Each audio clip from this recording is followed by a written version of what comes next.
आज श्री कृष्ण जयंती की, जन्माष्टमी की सभी को बहुत बहुत हार्दिक बधाइयां, मुबारक हो। श्री कृष्ण की जन्म जयंती आते ही सारे भारत भर में एक ऐसा हर्षोल्लास छा जाता है, उमंग, उत्साह और खुशी हर एक के जीवन में भर जाती है। जो चारों ओर देखो तो हर कोई विभिन्न तरीके से जन्माष्टमी को मनाते हैं। कई जगह देखो तो बहनें, माताएं लड्डू गोपाल के रूप में उसको झूला झूलाते हैं। कहीं देखो तो कुमार या भाई लोग मिलकर के, संगठित होकर के बहुत ऊंची मटकी बांधते हैं और उस मटकी को फोड़ते हैं। तो कहीं देखो तो श्री कृष्ण के विभिन्न चरित्रों की झांकियां सज रही है और हर कोई उन झांकियों को देखने के लिए अपने परिवार के साथ जा रहे हैं। श्री कृष्ण की जयंती में ऐसी क्या खास बात है जो इतना हर्षोल्लास के साथ मनाते हैं? और किसी देवी देवताओं की जयंती नहीं मनाई, वहां तक कि श्री कृष्ण के साथ श्री राधे भी है, लेकिन श्री राधे की जन्म जयंती इतनी धूमधाम से नहीं मनाते जितनी श्री कृष्ण की जयंती मनाते हैं। वहां तक कि हर कोई माताएं, बहनें ये चाहना रखती है कि श्री कृष्ण जैसा बच्चा प्राप्त हो। कई बहनें सोचती है श्री कृष्ण जैसा भाई मिले, तो कई गोप सोचते हैं कि हमें श्री कृष्ण जैसा सखा मिले। हर कोई की इच्छा श्री कृष्ण को पाने की या श्री कृष्ण के साथ समय व्यतीत करने की रहती है। और यही सोचते हैं कि जब श्री कृष्ण साक्षात में इस भारत भूमि पर थे, उस समय का नजारा कैसा होगा, उस समय का दृश्य कैसा होगा। काश हम भी उस समय में होते थे। दिखाते हैं कि श्री कृष्ण का जन्म एक तरफ तो कहेंगे ये कंस के कारावास में हुआ। घोर अंधियारी रात्रि थी, खूब तूफानी रात थी और ऐसे समय में उसका जन्म होता है। और दूसरी ओर शास्त्रों में यह भी दिखाया है कि चारों ओर पानी ही पानी था और एक पीपल के पत्ते पर श्री कृष्ण अंगूठा चूसता हुआ इस संसार में आया। अब दोनों बात अगर देखा जाए, एक तो नहीं है। अब दोनों में से सत्य क्या है? क्या सचमुच श्री कृष्ण का जन्म जेल में हुआ था? जिस श्री कृष्ण की दुनिया के लिए कहा जाता है कि श्री कृष्ण जब इस संसार में थे तो उसकी महिमा में गाते हैं, वो 16 कला संपूर्ण निर्विकारी, मर्यादा पुरुषोत्तम, सर्वगुण संपन्न अवस्था में थे।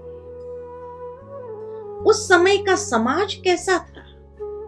तो नेचुरल है, जहां इतनी पावन आत्मा जन्म लेती हो, वो समाज कितना श्रेष्ठ होगा।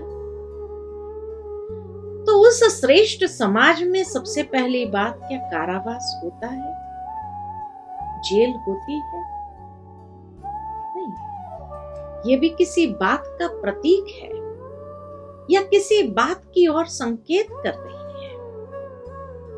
और इसीलिए श्री कृष्ण का जन्मोत्सव जरूर मनाएं, लेकिन समझ के साथ मनाएं। कहने का भावार्थ यही है कि कारावास यानी बंधन,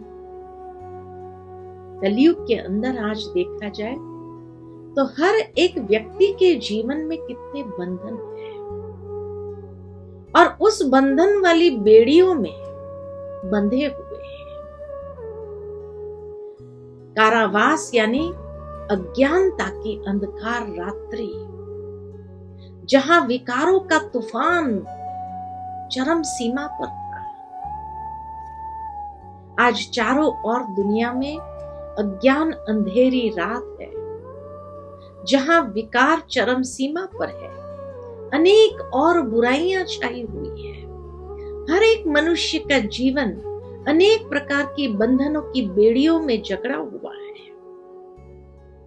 तो नेचुरल है, श्री कृष्ण को कहते ही है कि जब वो हर आत्मा को मुक्त करने आते हैं, अर्थात कि परमात्मा जब इस संसार में अवतरित होते हैं, तब ऐसी स्थिति होती है और तब उन आत्माओं को उन बंधनों से मुक्त कर, अनेक प्रकार के दुख, दर्द, परेशानियों के बंधनों से मुक्त कर श्री कृष्ण की दुनिया में ले जाते हैं। और इसीलिए वो श्री कृष्ण की दुनिया, जहां इस कलयुग के बाद आने वाली सतयुगी श्रेष्ठ दुनिया, जहां श्री कृष्ण जैसे पावन आत्मा का जन्म होता है।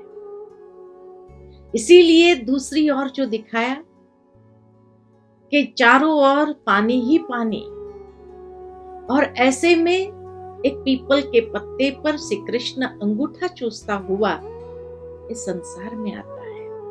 अर्थात ये कलयुगी अज्ञानता की दुनिया जब समाप्त होती है और पावन सतयुगी दुनिया जब इस संसार में आती है, तो उस समय भारत ही होता है।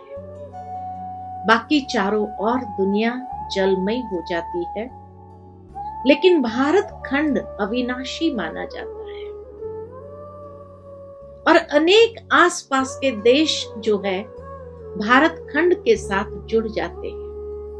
इसीलिए भारत को भारत नहीं, महाभारत कहा जाता है। और वो महाभारत की आकृति उस समय एक पीपल के पत्ते की तरह, चारों ओर पानी ही पानी, और उस पानी में भारत भूमि पीपल के पत्ते की तरह, जहां से कृष्ण जन्म लेते हैं। जेल में जन्म नहीं हुआ, लेकिन उस भारत जो पीपल के पत्ते की तरह था, वहां पर अंगूठा चूसता हुआ आता है। और जो कहा देवकी और वासुदेव का पुत्र था, भावार्थ यही, जो देव कुल की आत्माएं थी, उन सब देव कुल की आत्माओं को परमात्मा मुक्त कर ऐसे सतयुगी पावन सृष्टि में ले जाते हैं, जो पीपल के आकार की भारत भूमि थी। आज भी थोड़ा सा हिस्से नीचे का तो पीपल के पत्ते जैसा ही आता है, लेकिन उस समय भारत खंड एक पीपल के पत्ते की तरह होता है। और ऐसे पीपल के पत्ते पर अकेला श्री कृष्ण नहीं होगा, उसके साथी भी होंगे। ऐसी पावन दुनिया जहां पूरी राजधानी बनती है और जहां वो देवकुल की आत्माएं सब जन्म लेती है और इस संसार को स्वर्ग कहो, कृति युग कहो, हेवनली किंगडम कहो, बहिष्ठ कहो, जन्नत कहो, अनेक धर्मों में उसको अनेक नामों से जाना गया है। ऐसी दुनिया में वो जन्म लेगा। और वो सतयुग के अंदर उसके कितने जन्म होते हैं? तो श्री कृष्ण के 8 जन्म दिखाए हैं।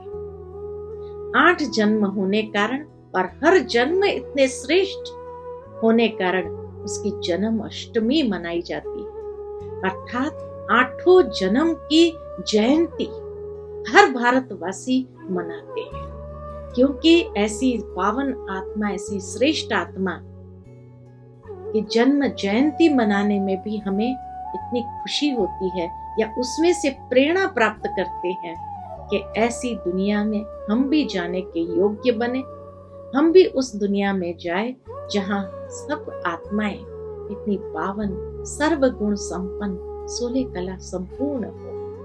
तो वहां जाने की इच्छा, लालसा हर आत्मा को होती है कि जहां हम साक्षात श्री कृष्ण के एक जन्म की जयंती नहीं, 8 जन्म की जयंती धूमधाम से मनाते हैं। और इसीलिए जन्माष्टमी के बाद 9वें नंबर पर श्री राम आते हैं, इसीलिए राम नवमी कहा जाता है।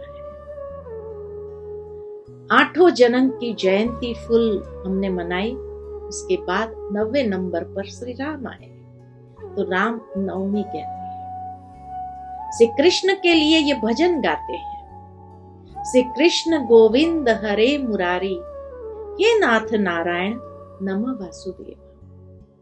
अर्थात बचपन में जिसको श्री कृष्ण कहा, थोड़ा बड़ा हुआ, ग्वाल बाल बना तो गोविंद कहा, थोड़ा और बड़ा हुआ, रास लीला रचाई तो उसको हरे मुरारी कहा, और फिर जब राज गद्दी पर बैठते हैं तो उसको नाथ नारायण कहते हैं। तो एक ही जन्म के ये विभिन्न अवस्था है। अगर श्री लक्ष्मी और श्री नारायण सतयुग में हो तो उसका बचपन श्री कृष्ण कहाँ होना चाहिए? अवश्य सतयुग में ही होना चाहिए। तो श्री कृष्ण द्वापर में नहीं, लेकिन सतयुग का पहला राजकुमार, इसीलिए कहा पीपल के पत्ते पर अंगूठा चूसता हुआ श्री कृष्ण इस संसार में आता है। जब चारों ओर दुनिया जलमय हो गई है, ऐसे समय पर नए भारत की वो पहली संतान है, पहला राजकुमार है, और वही नाथ नारायण बनते हैं। और इसीलिए श्री लक्ष्मी नारायण का राज्य जब था, उसको कहते हैं सूर्यवंशी।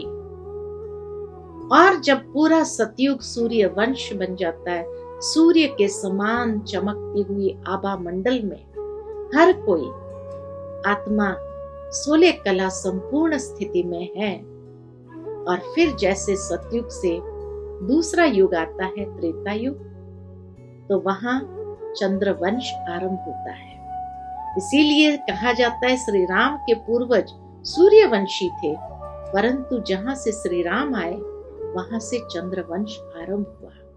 इसीलिए श्री रामचंद्र कहा जाता है, सूर्य नारायण कहा जाता है, रामचंद्र कहा जाता है। तो इसीलिए श्री कृष्ण सतयुग का अर्थात श्री नारायण का ही बचपन का स्वरूप, और श्री राम त्रेता युग में। तो आइए क्यों न हम पुनः श्री कृष्ण की ऐसी सुंदर जयंती मनाएं, 8 जन्म की जयंती मनाएं, और अपने जीवन में भी ये प्रेरणा प्राप्त करें कि हमें भी अब इस कलयुगी दुनिया के बाद जो सतयुग आने वाला है, तो उस दुनिया में श्री कृष्ण के साथ खेलने के लिए, साथ जीवन व्यतीत करने के लिए क्यों न हम ऐसे अपने आप को भी योग्य पात्र बनाएं। उसकी जो महिमा गाई है, वही योग्यता हमें अपने जीवन में भी धारण करनी है। उन्हीं शुभ वचनों के साथ सबको पुनः बहुत बहुत जन्माष्टमी की मुबारक हो। ओम शांति।